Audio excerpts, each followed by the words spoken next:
हर हर महादेव। आज हम आपके लिए शिव पुराण विद्येश्वर संहिता के 9वें अध्याय का संपूर्ण विवरण लेकर आए हैं।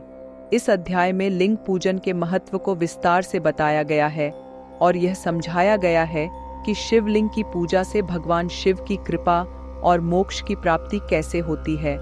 तो चलिए शुरू करते हैं। हर हर महादेव।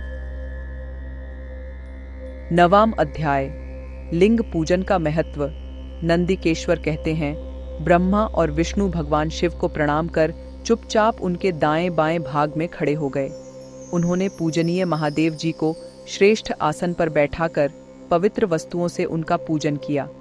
दीर्घ काल तक स्थिर रहने वाली वस्तुओं को पुष्प वस्तु तथा अल्पकाल तक टिकने वाली वस्तुओं को प्राकृत वस्तु कहते हैं।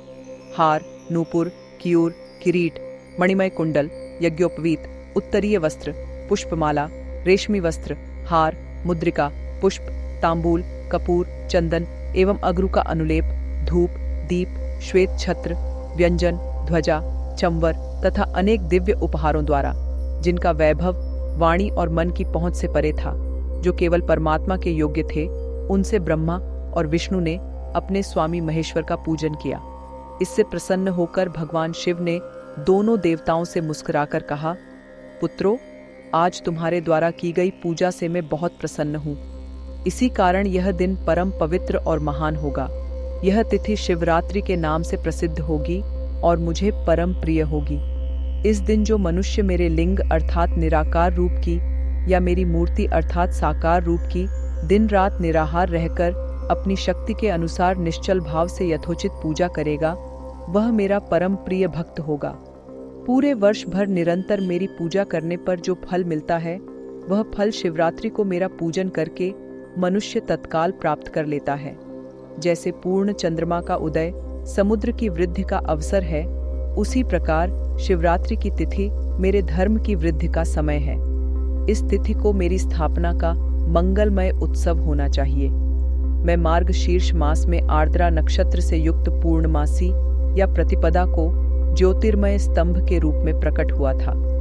इस दिन जो भी मनुष्य पार्वती सहित मेरा दर्शन करता है अथवा मेरी मूर्ति या लिंग की झांकी निकालता है, वह मेरे लिए कार्तिकेय से भी अधिक प्रिय है।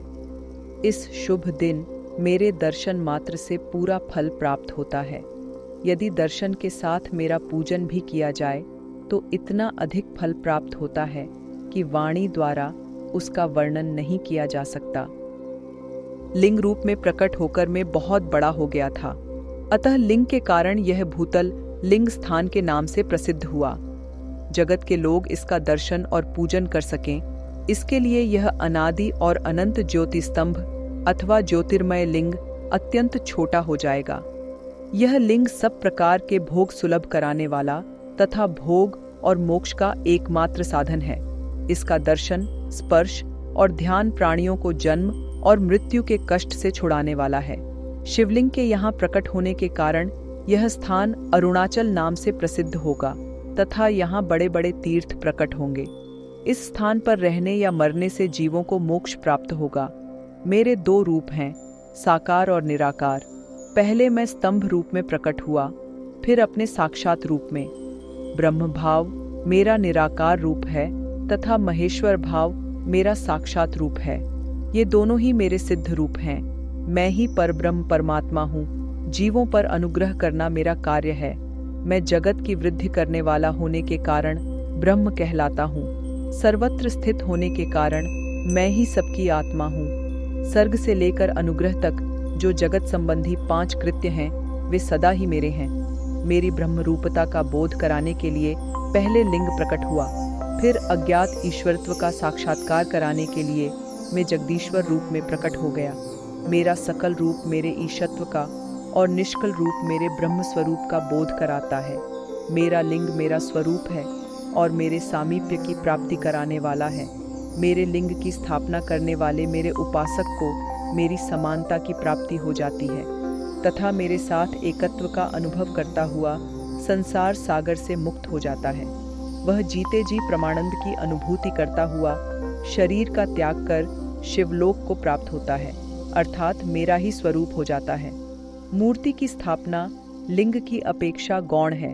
यह उन भक्तों के लिए है जो शिव तत्व के अनुशीलन में सक्षम नहीं हैं।